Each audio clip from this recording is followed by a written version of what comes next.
Hey everybody, Andy here. Happy Thursday. Welcome to Live Office Hours. Great to have you.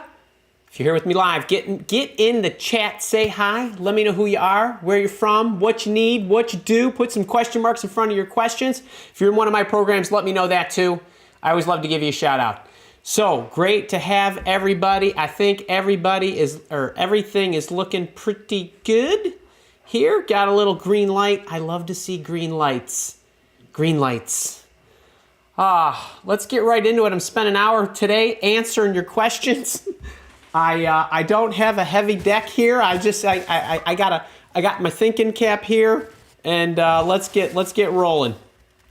Adam Stark is I think Adam is first here on my list. Aside from salary, what else don't you ask about in an interview? Hours, remote. Also, if you don't meet direct boss in the interview, can you ask to talk to them to get required answers before accepting a job? Okay, Adam Stark, welcome to the show. And you were very economical with your with your 200 characters. All right, here, let's give you some rules of thumb. When it comes to negotiating anything of value, so value comes in different forms. I said to my wife a couple of weeks ago, we were talking about something, and it had to do with her son, and he's moving, and we were talking about the location and the expense of the apartment versus some of the other things that were surrounding him. And I said to her, convenience is worth something, right? Convenience, work from home, flexibility. Maybe there's some other things and perks that they give you. And it's not like it's a penny for a penny, a dollar for a dollar. You place value on whatever it is that makes your life easier, makes your life better, or something you consider to have any kind of value. Now, how much value you place on that's entirely up to you. But I would call things like working from home, flexibility, what the schedule might be, how many times you need to go to the office, how much traveling you need to do, the clothes you need to wear, do you need to get them clean? Like all that stuff matters, and to me, that's part of what I call the value package of working there. Anything that falls into that category, I would not discuss until the very, very end when my stock was the highest. And I've talked about this on a number of occasions that one of the biggest mistakes that most job seekers make, or anybody in negotiation for that matter, of any kind of negotiation, is accepting things along the way that puts them in the debt of somebody that they're negotiating with. So every time an employer gives you something and says, Adam, you know what? We can let you work from home. That's a gift. They've given you something, and mentally, you owe them one, so to speak, when you get to the negotiating table. And so you don't want to get to the end. Hopefully when your stock is the highest, they want to give you an offer. They hope you accept it. But now you're indebted to them. And if you have additional requests, now you could be misconstrued as somebody who is never going to be satisfied. Hey, we gave you this, we gave you that. We're letting you work from home.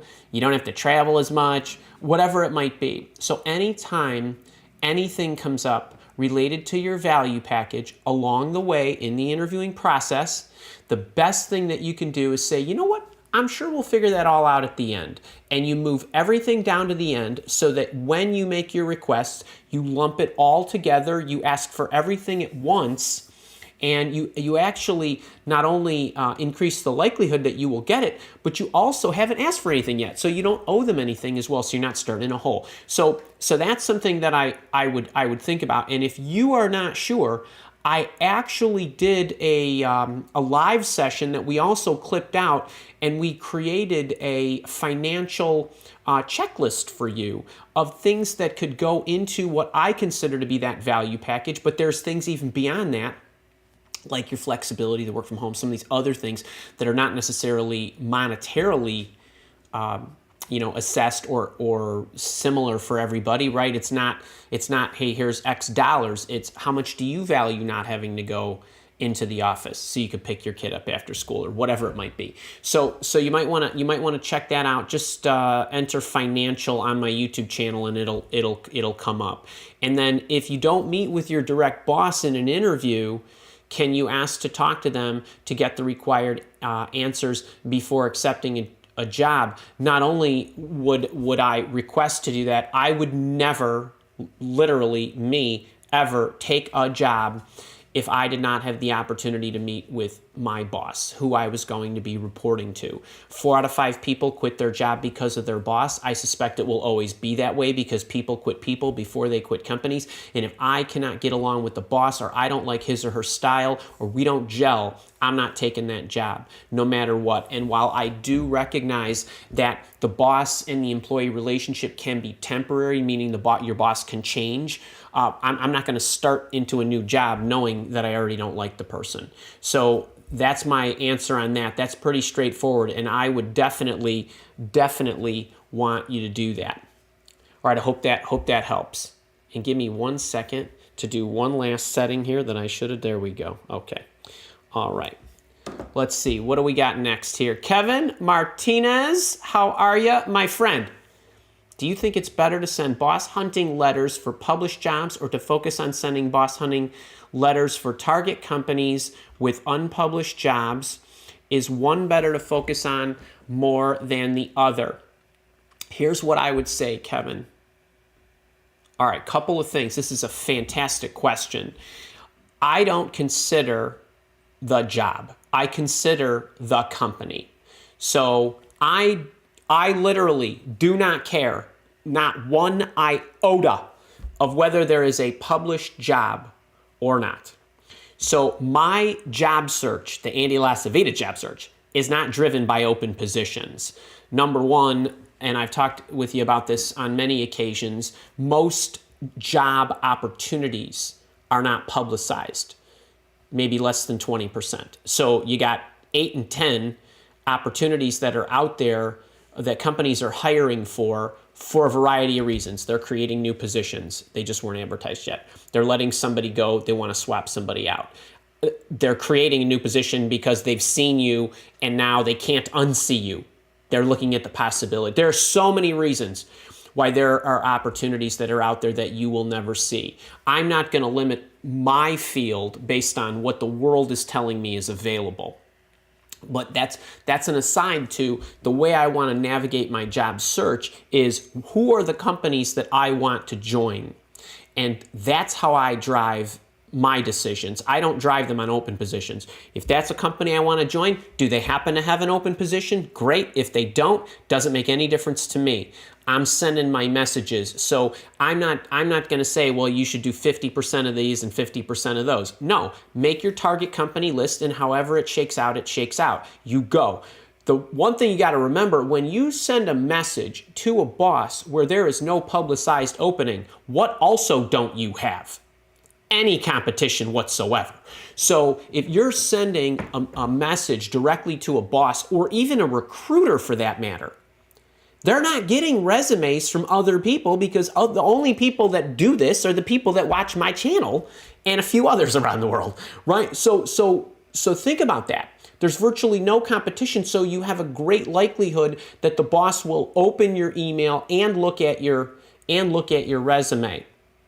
I would say better than 80% chance. Now, they may or may not get back to you, but the one thing that you can be pretty sure of is they're not wading through all these resumes, and they're not wading through all the resumes that their recruiters are sending them because they just don't have any resumes because they don't have a publicized opening, and so people are not sending them their resume.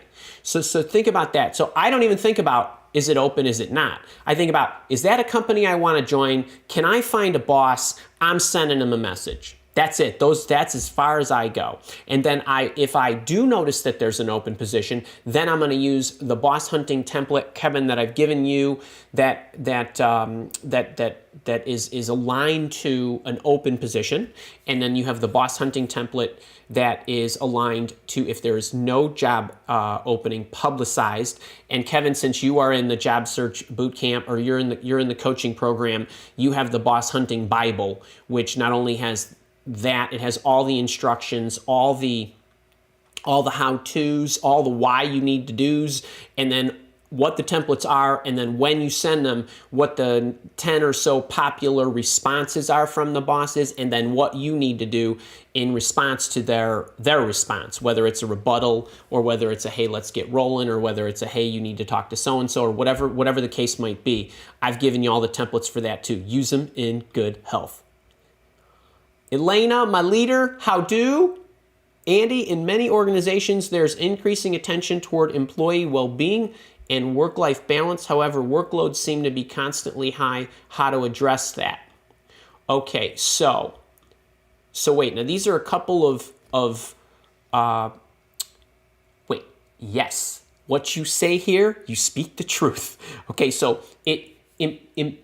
employers are touting how important it's becoming to have a work-life balance. Now, they're doing this for a number of reasons. Actually, as I take a sip out of my Nobody Cares Work Harder cup, a little on the nose, don't you think? So,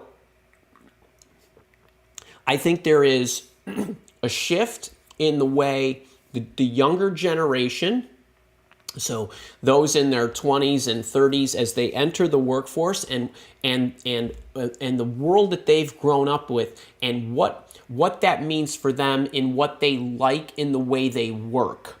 And there's a different philosophy in the younger generation in the way in which they would like to work, as opposed to maybe somebody who grew up in my generation, where it was, you got very accustomed to the grind.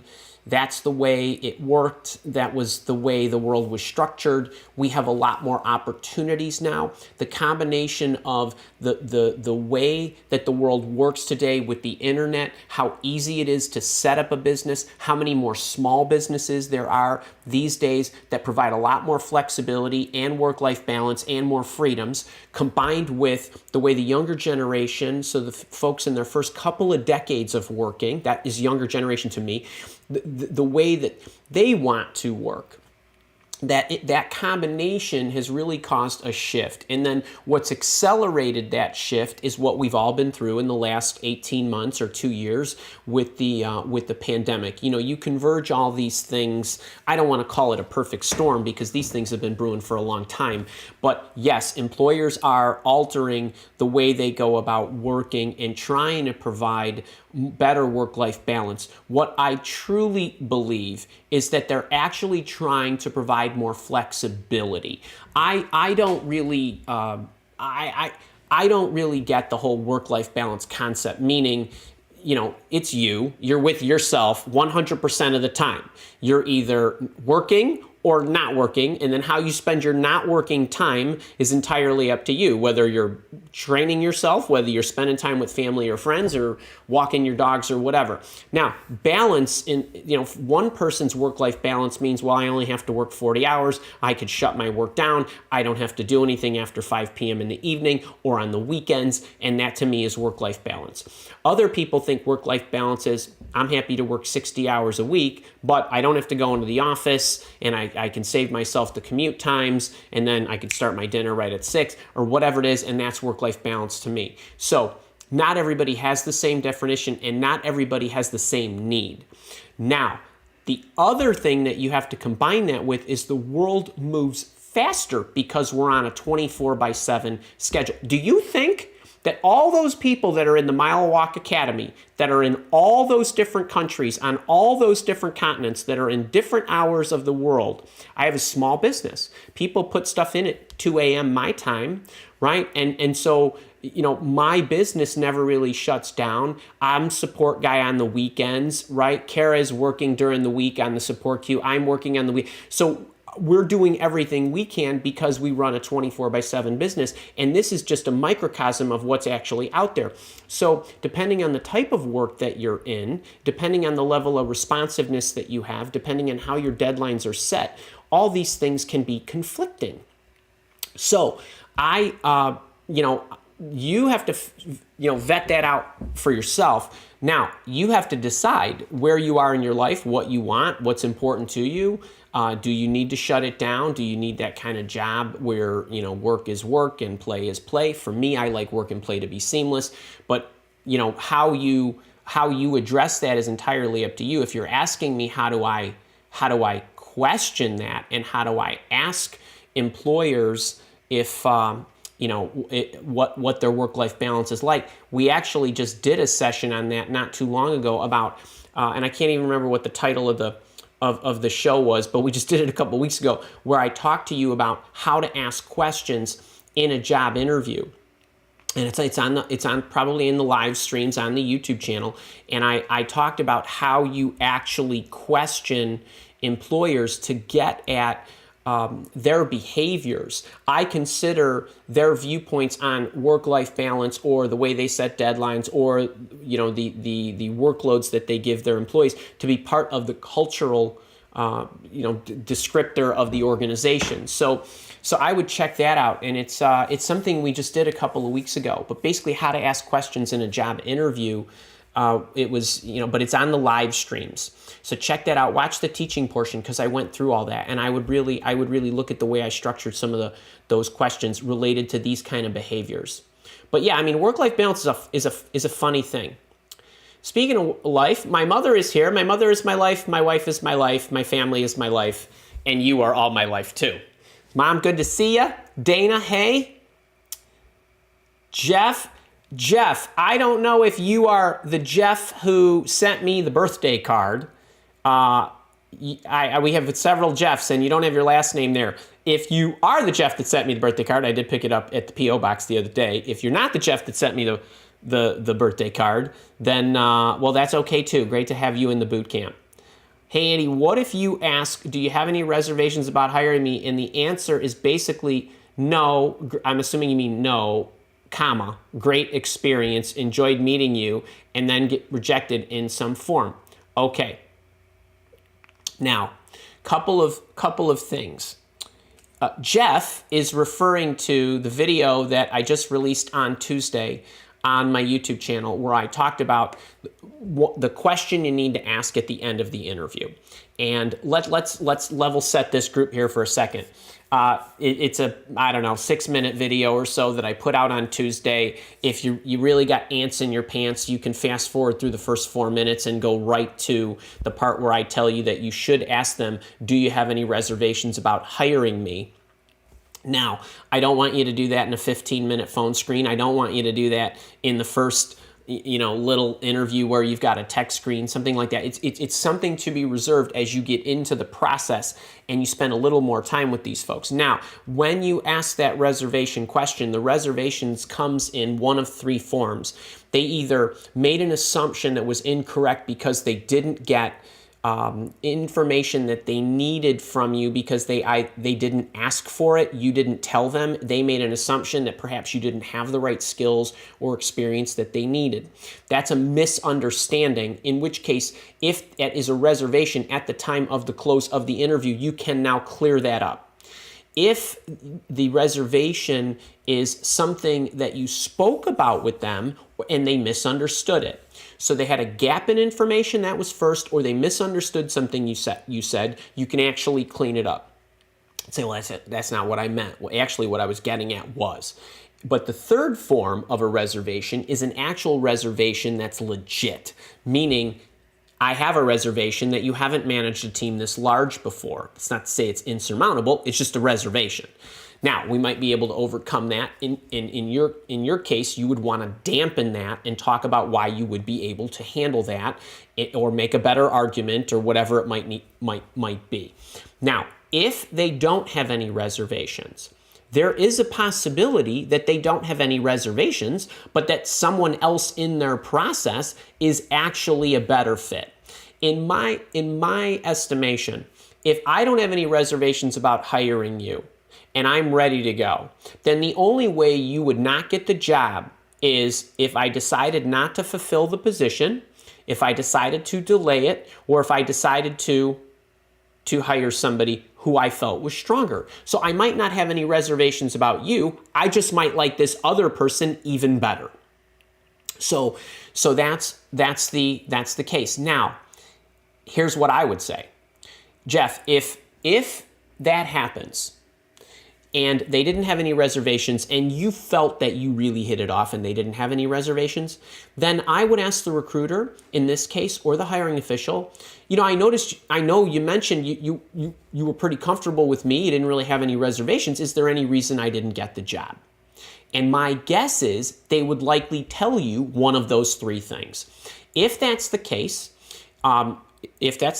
so we decided not to hire, we decided we're going to delay it, or we chose somebody better, you go and you give them the rejection response. If you guys don't know what the rejection response is, I have a video on the YouTube channel about how to get the job after being rejected. I'm not going to go into what the script is. I give it to you in that video.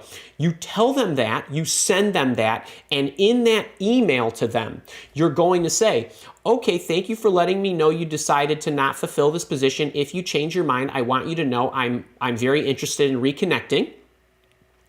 If anything else surfaces that might be suitable for me, I'd love to come back because I love your company and you guys are the bomb. Okay. Second thing is, okay, you delayed it. I want you to know that I would be open to connecting with you at that time when you reopen this, blah, blah, blah. Third thing is, I selected somebody else, Jeff. You were great. Somebody else was a little bit better. In the rejection script, you talk about your disappointment in not getting the job. And you talk about the respect for their knowledge of their company, right? They know best.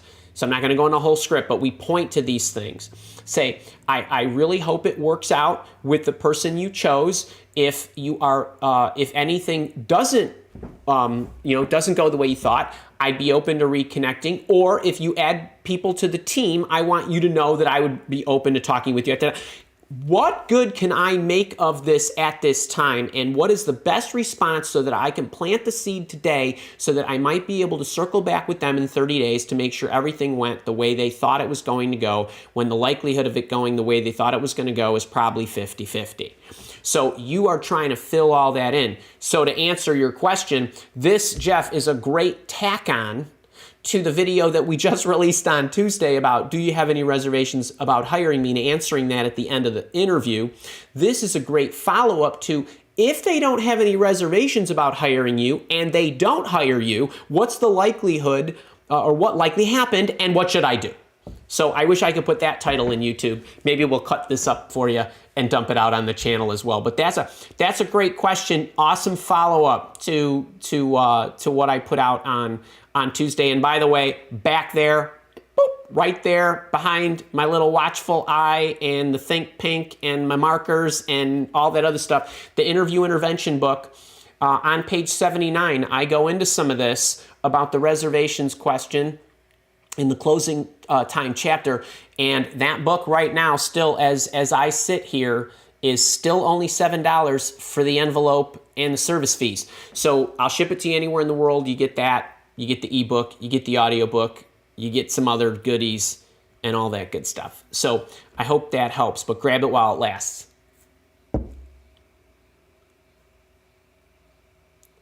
Let's cap this off with one little testimonial from Gladwin Adams, who said, I asked that reservation question yesterday in an executive level interview, and it was well received by the panel. In fact, they cited it as a very insightful and mature to ask. It is.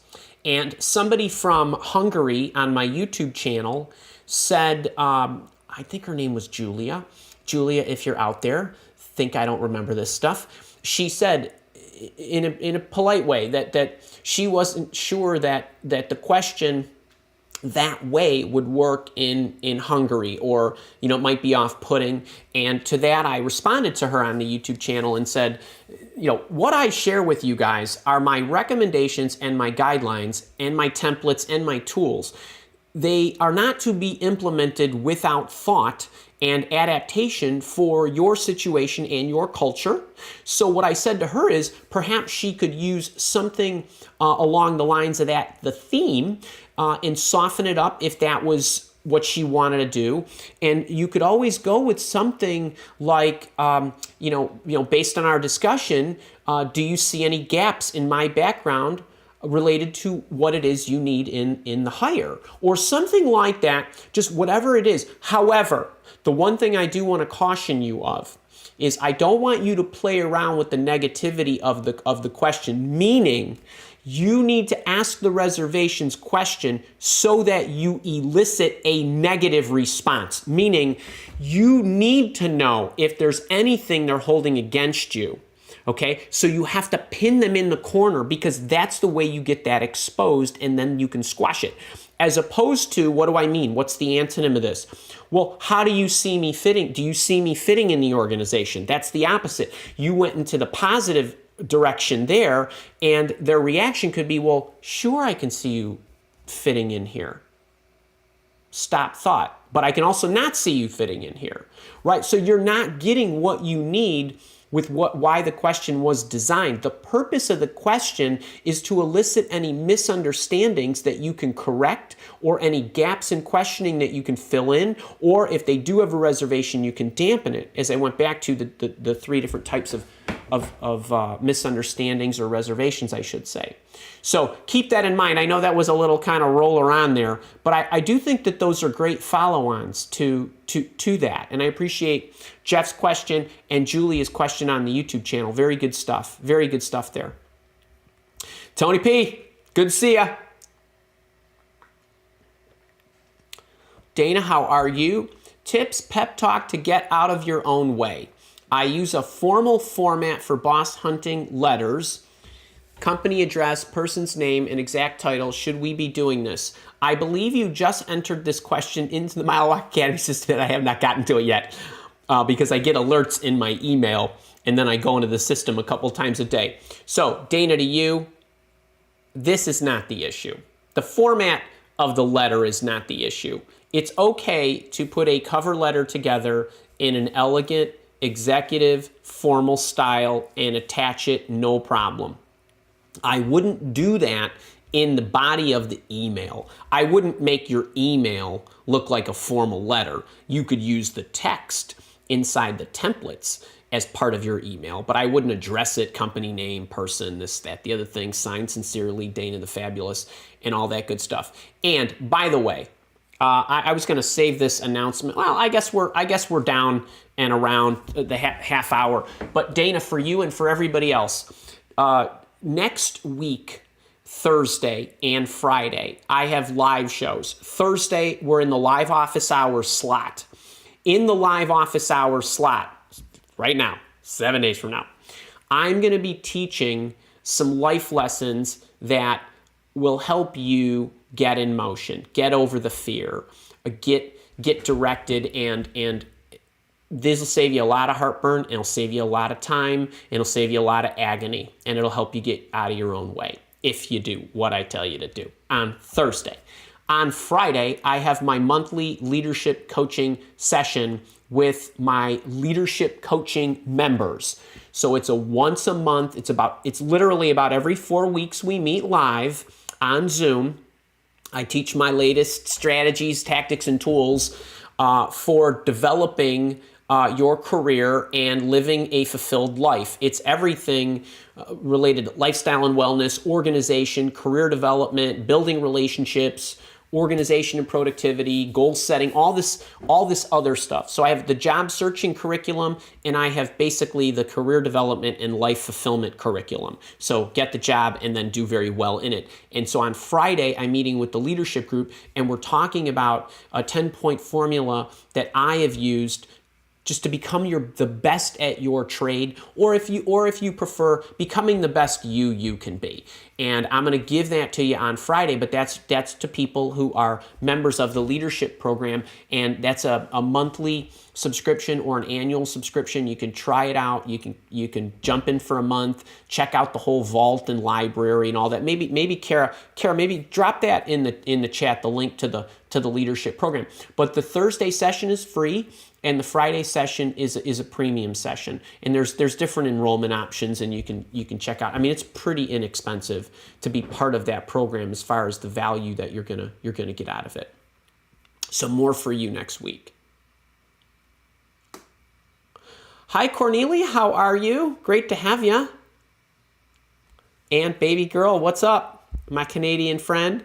Carlos Munoz, company hired someone else for the role. President is now saying they want and need me on the team. Wondering what should my approach with the new person be? Haven't negotiated compensation. So, Carlos, I'm not entirely sure I understand when you say, what should my approach with the new person be? I don't know if the new person would be your boss or if that's a team member. I would not, regardless, team member, whether that person is your boss, your teammate, or if that person reports to you on the team, I would think nothing of it. It's not, don't overthink this. And the compensation negotiation stuff, check the salary negotiation playlist. I mean, I would give you all the same guidance that I've given, on the channel. Ann Hawkins badge, how are you? You are so nice. Great to have you in the programs. Jeff, I'm interviewing for a position in Wisconsin but live in Florida. How do you recommend me suggesting a combination of remote and travel to the office during the first interview or wait for an offer? Jeff, we're going to go back to Adam Stark's question. When's the right time to ask for anything of value? This is of value. And I wouldn't say a thing until the very, very end. Now, if they ask you point blank, Jeff, you live in Florida, this is in Wisconsin, it gets cold here. Are you willing to move? If you say, I'm open to anything, we'll figure that out at the end. If the position's right, I'm willing to consider all the options. That's it. What do you mean, Jeff? I'm telling you, I'm open to making it work if we're right for each other. That's it. Don't say anything beyond that. Don't get into what does that mean? Just say, I'm open to moving if that's a requirement. And then you'll hash that out at the end. You would be amazed at how many I don't like doing this, requirements, the air quotes thing, are not really requirements. And once they fall in love with you, they alter those. Let me give it, this is worth it. Let's flip the tables. You come to me, you say, Andy, I'm thinking I need $100,000 and I want a big bonus and I want this and I want you to pay for my health care and this and that. Those are all my requirements when you start. Even if you didn't say that out loud, but you were thinking it, then what happens? You go into the interview process and you're going to fall in love with me, right? Because we're going to make this the best place you can work. It's the best time. I'm going to give you all kind of freedom, responsibilities, this and that. And then you start looking at this and you're going, I get to learn from this guy who's got all kind of battle scars, teach me lots of stuff. He's going to let me work from home. I can basically make my own hours, all this kind of stuff, right? All of a sudden, what you do is you got a pie. Everything is in the pie. The dollars, the cents, the healthcare, the vacation, the work from home, the not work from home, the travel, it's a pie.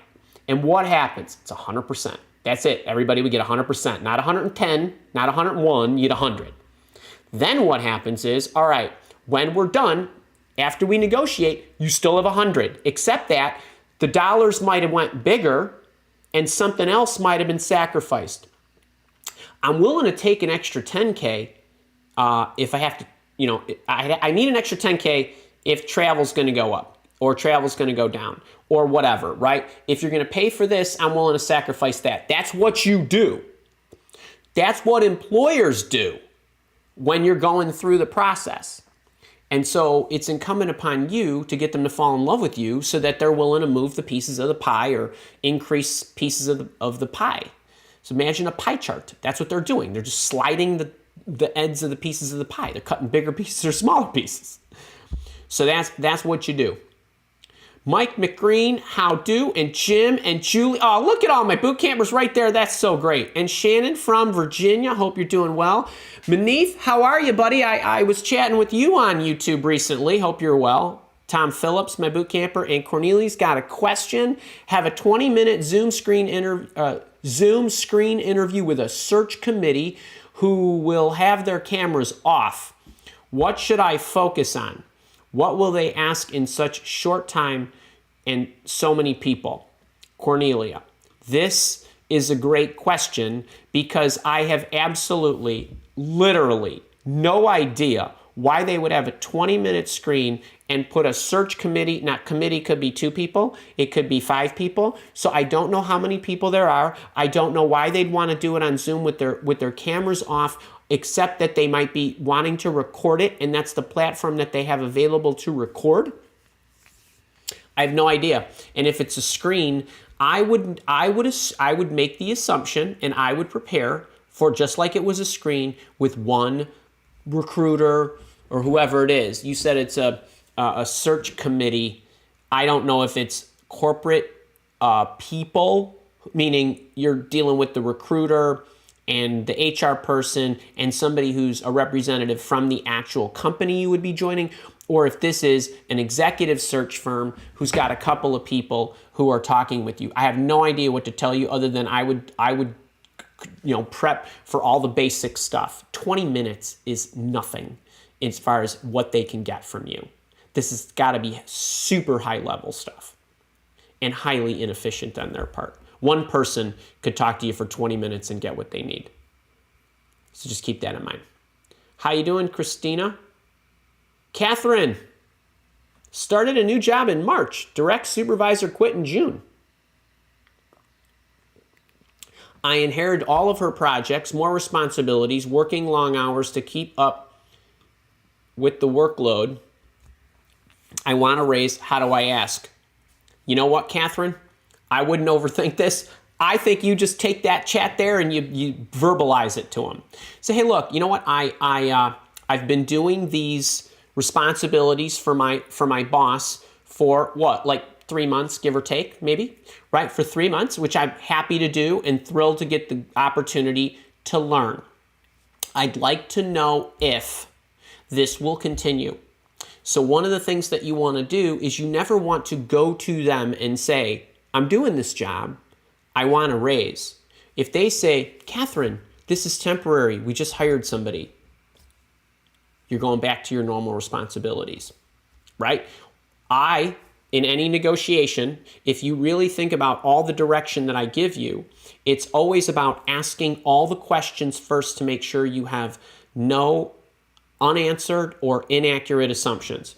So you want to say, okay, look, so first off, when they gave me these responsibilities, now you may have asked them this already, but let's go Andy time machine, we're going back.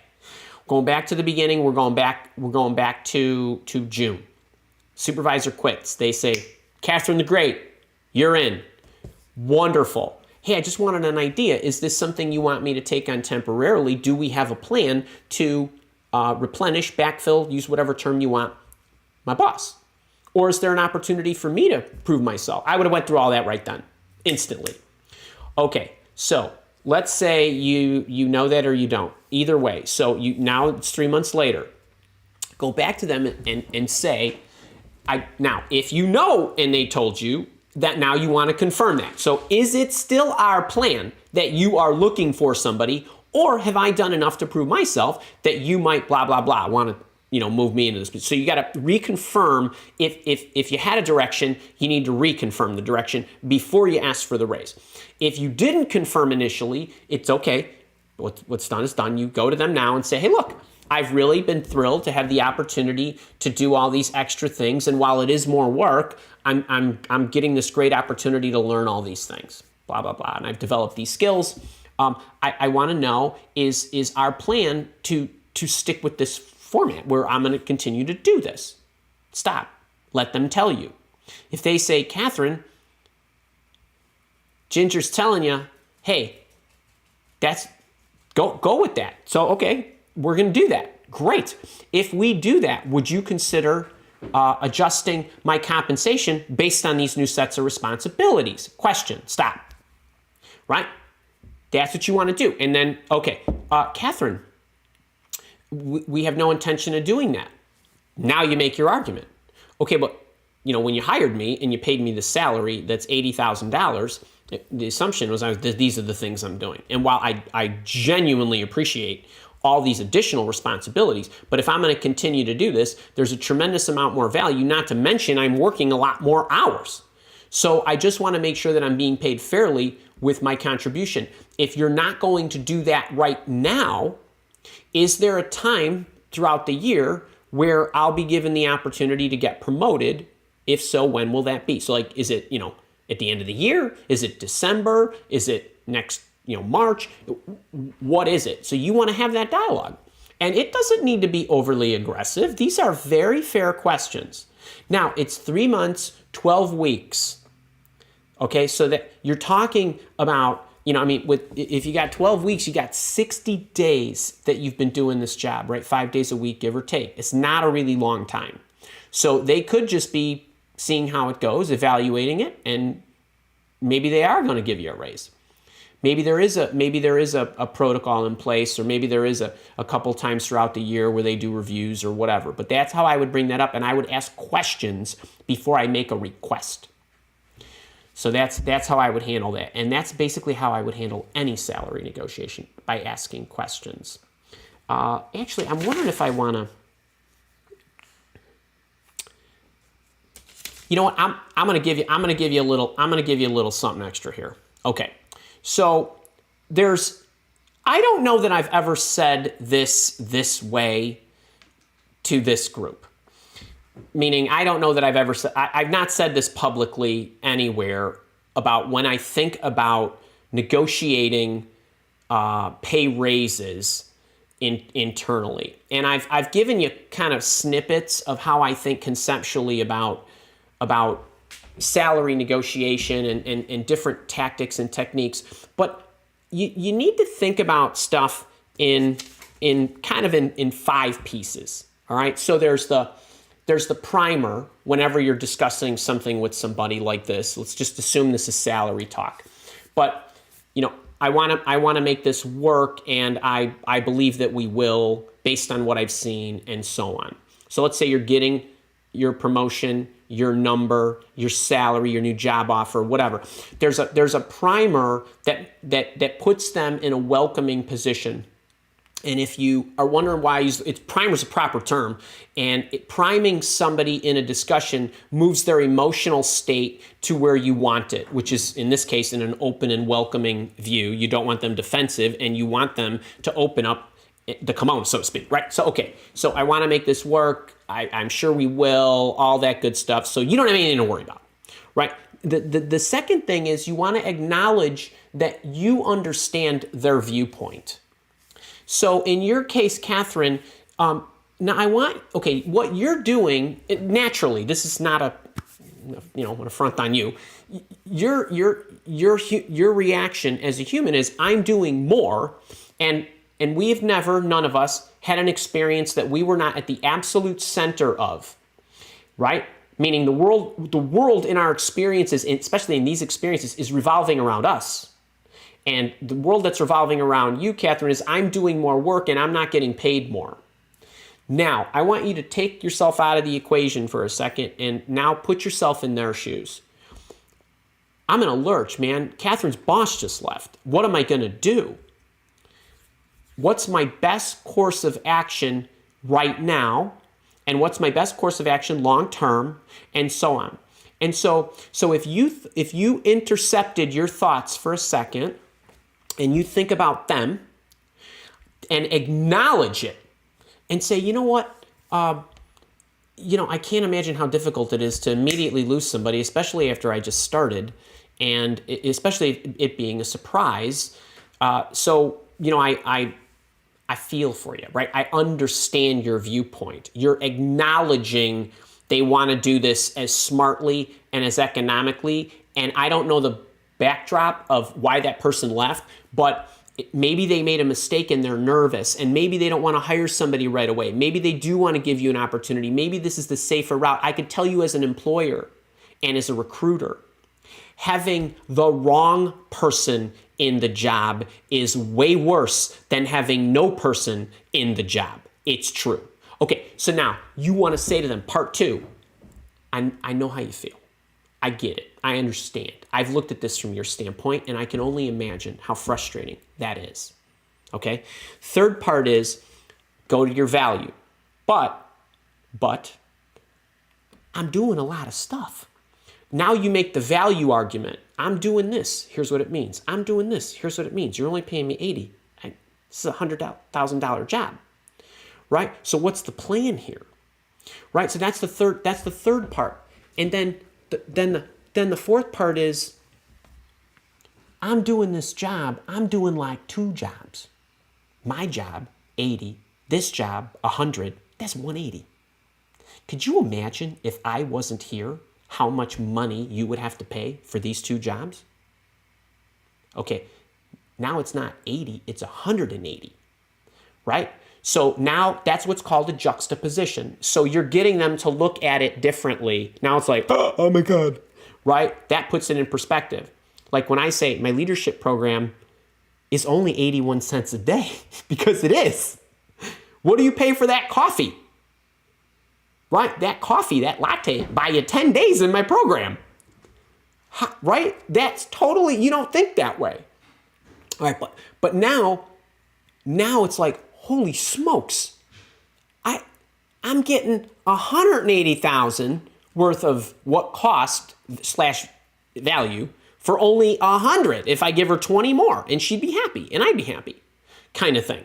Right? Like, so you got to go through these evolutions, and then of course, you know, then you can go, depending on your situation, into the, well, you know, I'll do this, and you can keep looking for somebody else. And then what you do is you go into the 5th section of this is go ahead and look, go ahead and try, go ahead and find somebody else, go ahead and, right? And then when they do that, standing still, you look better.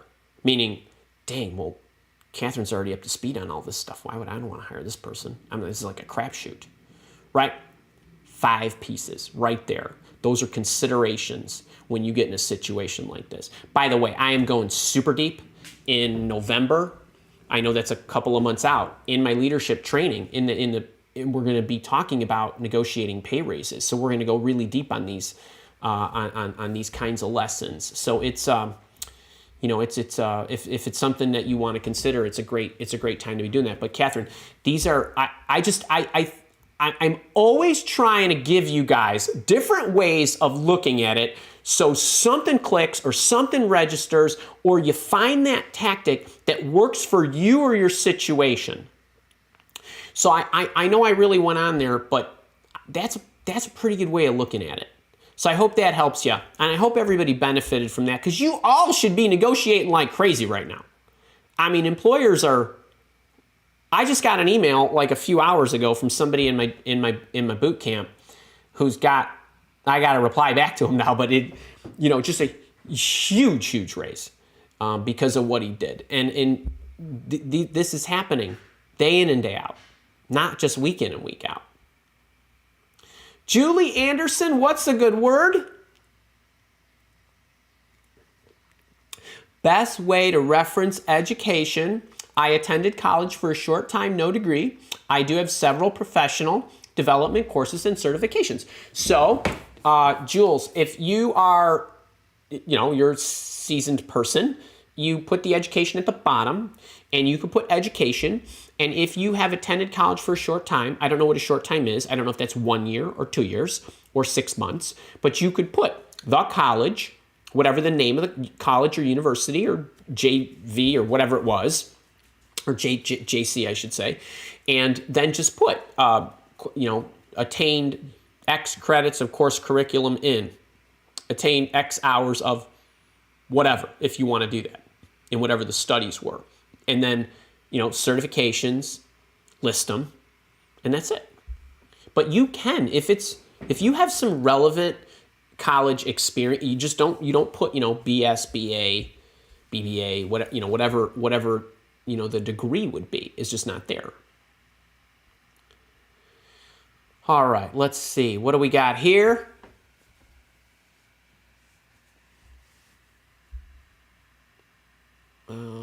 Tatiana from Alabama. I think put some question marks in front of your questions. All right, I had an internship this summer for a consumer product goods company, but I didn't get an offer because I'm not mobile. How do I leverage my internship into getting a real job?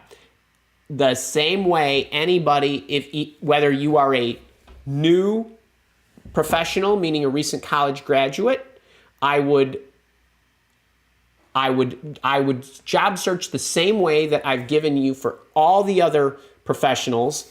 I would network, I would boss hunt, I would do all those things. And part of what you did in your internship will serve as an accomplishment, not to mention your professional experience for you. So it's no different than anything else. It really is not. If you are a recent college graduate, you said you had an internship this summer, but I would check out my collegiate template. And I have a video on the YouTube channel. If you are a recent college graduate, this one trick will make your college resume stand out. And I walk you through kind of the resume format and all that good stuff. Laura Zimmerman, you are welcome. Natalia. And Raul, how are you? Weapons free.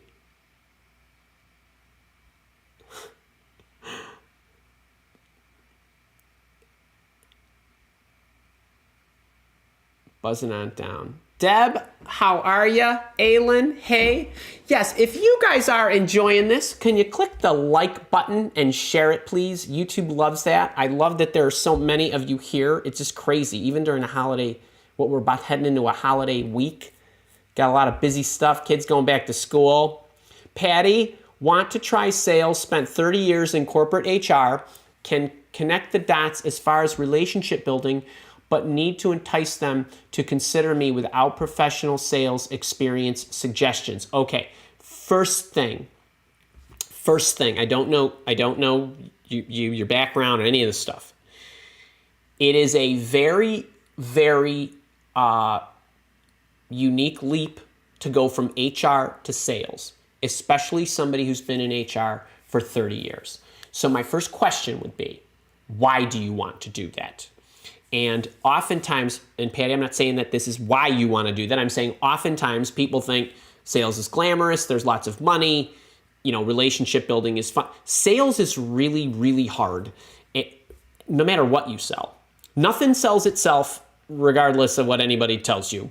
Everything needs to be sold. And so there are a lot of skills that need to be built in order to be able to do this effectively. So my first question would be, rather than connecting the dots, are you sure that this is what you want to do? I would ask this to most people, but I would especially ask this to you, because that just seems like a very, very disparate change. So that's okay. I'm not saying you can't do it. I'm just saying make sure you are absolutely certain, because this will be one very painful change. I'm not going to lie to you. It is. It's hard. So you need to have the right kind of DNA for this, because you're going to get rejected a lot. You're going to have to make arguments a lot. This is not fair in the least, who wins the sale and all that other good stuff. So I without knowing what you did in HR, it's hard for me to say how you would connect the dots, because building relationships from an HR standpoint is nothing like building relationships from a sales standpoint. So the only way that you could make any kind of connecting there would be if you were the one who was, from an HR standpoint, providing counsel to whatever it was the people in your organization who were building partnerships with other people or were selling to the outside world. If you had any experience or exposure to that, I wouldn't even use the argument that hey, I was responsible for securing vendors or whatever. No, you're the buyer in those cases. So you can't leverage those kinds of things. So it's very, very hard. Without seeing your background, I would be hard pressed to connect the dots, which ought to give you an indication of how difficult this will be. So I don't say this to discourage you. I say this to make sure that this is exactly what you want to do. And I would be looking in my background to see where could I pull forward any kind of relationship building that I was doing where I was having to influence somebody to do something. That's the way you connect the dot, because you building relationships has nothing to do with you selling. Relationship building in that fashion is about influence. So I would make sure that I was thinking long and hard about this. Now, the other things that you could point to, although this is a stretch as well, is thinking about how to help people solve their problems, how to help people design solutions, those kinds of things. It also is a matter of what you're selling. Are you selling a service or are you selling a product? Then you're going to have to connect the dots differently. I would actually, this is a really, really tough one. It really is. You're gonna have to look at the capabilities of great salespeople, and then you're gonna have to figure out how what you've done maps to those. Psychology, influence, communication, in an influential manner. So it's not just communicating stuff. It's communicating to get somebody to act is different than communicating to the corporate body of what's happening with the change of their career development plans, the change of their insurance, the change of their whatevers, events, community events, and those kind of things. So just make sure that you're lining it up that way. D City, should you change your position title to match that of the position you're interested in if you are otherwise qualified? I would not necessarily change my position title unless I was genericizing it, but I would also be careful that I didn't indicate on my resume, which they are going to background check, that that's what you were called inside your organization. So I would probably in the description, in the title description, and so if you don't know what I'm talking about, underneath your title, so you got the company name, company description, title description. In the title description, you could put the position title that you're going to as a frame of reference to what kind of duties you handled. That will help the human eye and the applicant trashing system pick it up and match it. Gem D, requested to write letter explaining why best fit for role. Emails binned. I've heard you mention a quasi cover letter before. What advice would you give that my letter best represents me without a CV? So if you were requested to write a letter why you're the best fit for the role, I would include the resume as well. So I would still use cover letter styles like I've given you, even the free ones, where you're pointing to the key responsibilities that they need and what accomplishments that you've had that substantiate that you have the skills for the responsibilities they need and what they need you to do. That's the way you connect those dots. Abdul, should you only hand in your notice to your current employer once a conditional offer becomes an unconditional offer?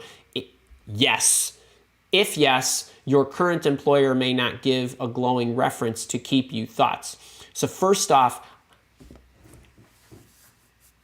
okay, I'm digging in my memory bank here.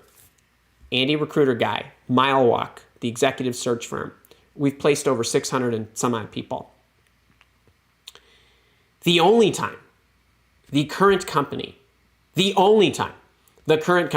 had to provide a reference was when we proactively said for somebody who was unemployed that my last boss would be happy to serve as a reference just to show you that I left on good terms, where we only used it to our advantage. Not one client of mine ever asked to check a reference for an existing company that the person worked at. Why? Because that would put you in harm's way, and if anything went wrong, that company did not want to be responsible for screwing you with your current company. So I would never resign until I was free and clear, and by that I mean the background check is back. Everything is good to go. No flags, no nothing. We're good. That's it. Then you give your notice, and on you go. So that's my thought there.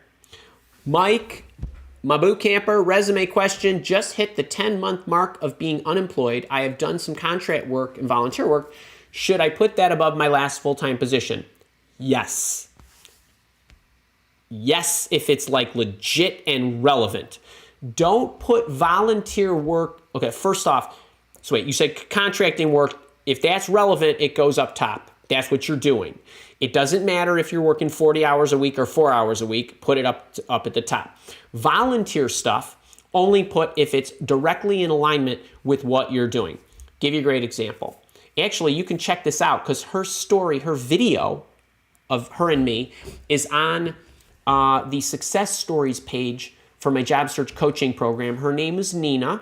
She was out of work for a while. She had an ailment. She had gotten hurt and had to take some time to rehab. She was out of work for a while, like a year plus, because it was a long rehab. And then she was searching. And what complicated things for her was she was trying to break into an industry that was very difficult to get into, and she didn't have the requisite industry knowledge. So she had an alliances background, so she helped build the infrastructure for partnerships and built the relationships, except she didn't do it in the cybersecurity space, which most organizations wanted. Okay. So what she did was she took what you could construe as a voluntary position. However, it would have been a paying position had she built any relationships that then turned into revenue. But what she did as part of our plan, we worked together on this, is she took this job with a small cybersecurity company. She convinced the CEO that she would help him design what this alliance structure could look like. And because she had the methodology experience, but she didn't have the cybersecurity relationships. So she said, win-win. I'll do this for you. I get to put on my resume, I worked with you. And even though they didn't pay her, she would have been paid commission had these relationships gotten to fruition and the company would have generated money. Except that she ended up getting 3 job offers, all with cybersecurity companies, because this experience, right, a short-term step that she took that incredibly bolstered her resume, and she took the time to do this, spent some time, worked part-time on this, did some other things as part of the plan, and was successful. Remember this. I'm going to teach about this next week. Short-timers focus on wins. Long-timers focus on the plan, right? Her short-term victory, if she would have kept, I need a win, this was a step. The victory was get a job with the cybersecurity company. If she would have been hyper-focused on that, until I got her off being hyper-focused on that, she wasn't making any progress. Stop that. Think longer term. And long is relative term. Okay? You can wait a few months. Even though I understand if you've been out of work or whatever, but this is going to drastically change your results. 3 offers, bidding war for her. Okay, so think about that, right? Short timers are always focused on the win. Don't do that. Don't do that. Life is long. It is, if you live it right. So Mike, that's how I would do that. So if the volunteer work is like, if you're volunteering at the bar, that doesn't go in. Okay, so let's keep that in mind. All right, let me see. I'm out of time here, folks. I gotta get running because I have to go say goodbye to somebody who's going on maternity leave.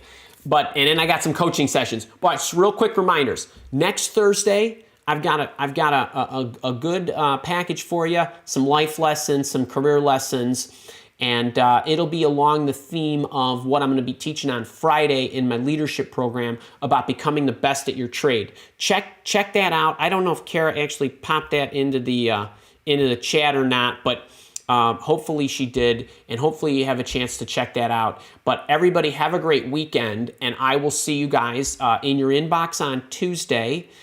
We've got a neat little video, and then I'll see you on Thursday for live office hours. And if you're in the leadership program, I'll see you on Friday. All right, you guys be great. Talk to you soon.